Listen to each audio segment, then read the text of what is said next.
Editor of Kindred Spirit. It's our latest issue here, and today our guest in the studio is Chrissie Astell. Hello. Thank you very much for coming in. Chrissie is a renowned angel expert and spiritual educator, and she's going to tell us a little bit about her work and what it means to work with the angels and to educate those coming into the spiritual world. So you weren't always an angel expert? No, I wasn't. No, I mean, I've done so many jobs since I was 17 and I came down to live in London. So all sorts of things, from travel to nursing, and I worked for Woman's Zone on the problem page for a little while. Yeah.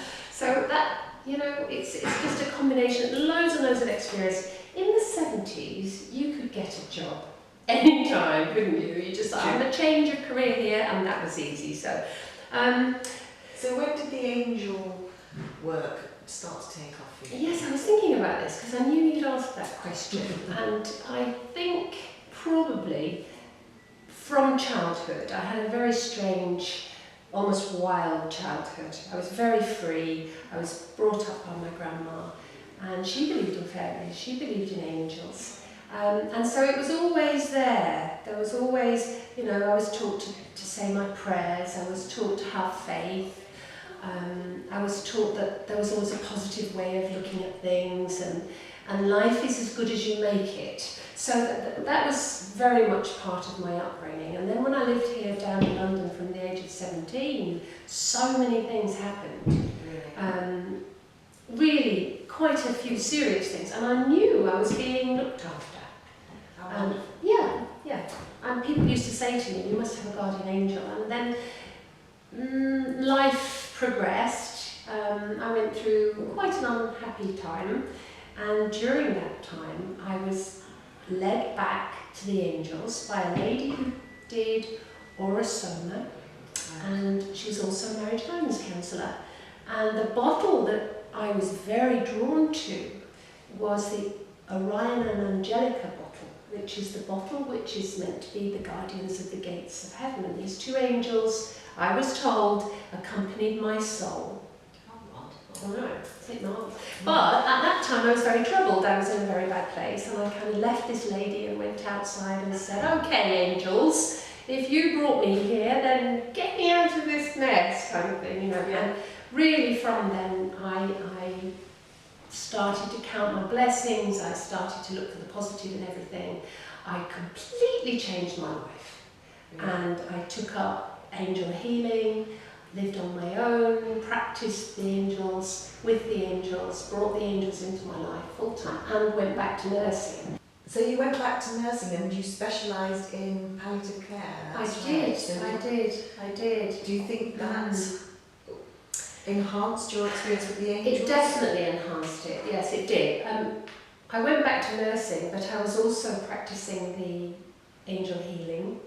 I had joined a group of people called the New Essenes, who believed in the teachings of the one they call the teacher of righteousness, who we relate to Jesus Christ, but who believed in all the angels in a very practical way. So I was relating the practicality of the Essene angels with all these beautiful archangels and theosophical angels that I really looked into and believed in.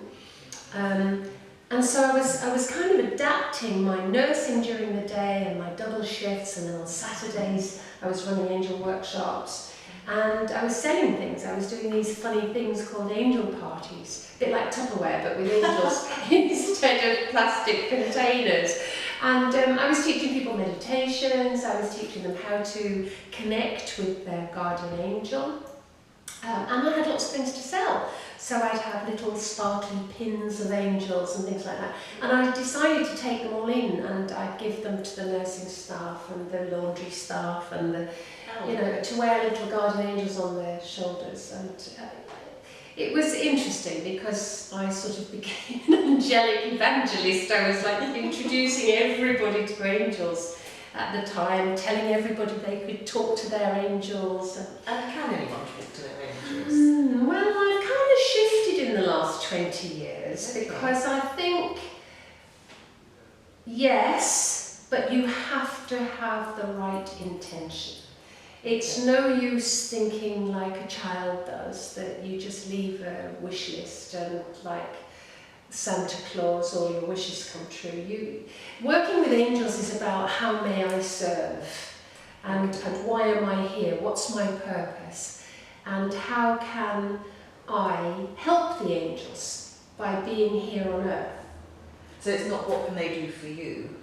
So Well, it's a two-way thing, really. I mean, we need to raise our vibration. It's all about the light within us.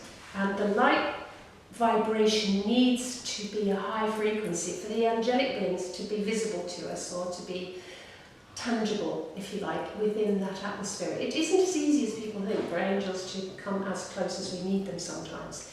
And look, we have lots of disasters happening all over the place. It's heavy energy, really heavy. So we have to meditate. We have to raise our vibration. We have to have a good intention and an open heart. Then the angels come close. If it's all about, I need this, I need that, I'm never going to get better, my life isn't very good, it's the wrong attitude.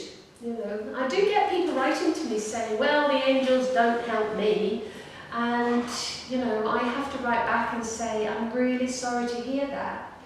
You know, well, it's very hard because you don't want to be patronising, but you want to say to people, open your heart and see what you can do for other people. And then the more you do for other people, and the more you do to serve God or the light or whatever you want to call it, the more obvious it becomes that the angels are with us all the time, and things just seem different and feel different. And is that do you do practical stuff then on your workshops? When you do your workshops? Yeah, my workshops are very practical. I believe in very experiential work. If you can't feel it and you don't get it, how can you put it into practice? So most of my work is experiential. I love for people to feel it for themselves. I love for them to sit in meditation with me and be guided and just see if they can sit with it and feel it. Because once you start feeling it, then you know it's real.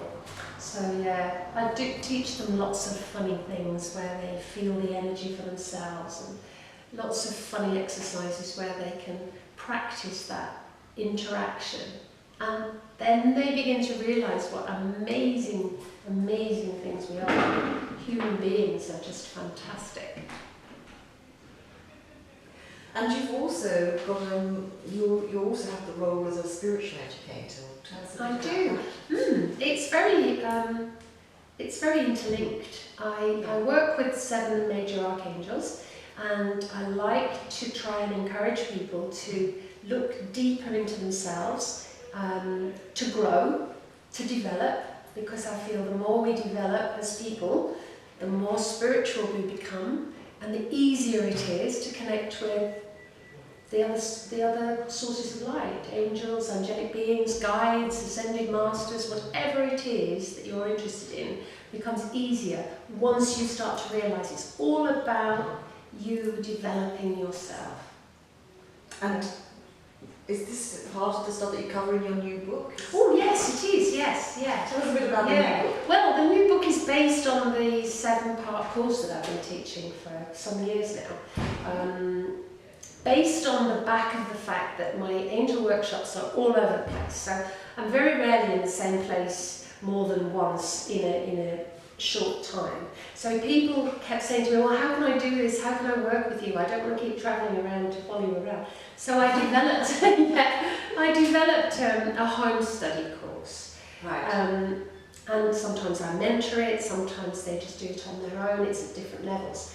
And I decided that the book should be a version of the course. So it's to enhance the course because it's obviously different, but it also contains some of the exercises from the course. So it's based on the course. It's kind of a potted version. Okay. So hopefully it will enhance what's already in the course, and people might carry it around with them instead of the course. But also, it's got lots of different things in too. So it goes with but it can be used It complements separately. it. Yes, it But complements it's a it. standalone. It's definitely a standalone. I'm hoping that people will really enjoy working through the 7 steps. Each of those 7 steps, it's called 7 Steps into the Angel Light, and each of those 7 steps is about one of the major archangels that I've been working with since I started 20 years ago.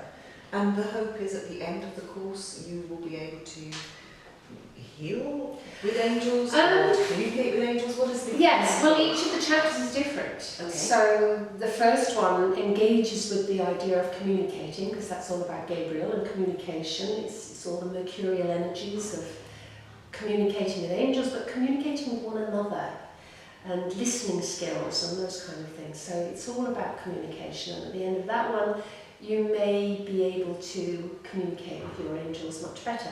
But that leads you on, you see. It's sort of, it's a how to connect with the angels, but also how to heal yourself, how to develop, how to step into the light, to understand what the light is. Yes.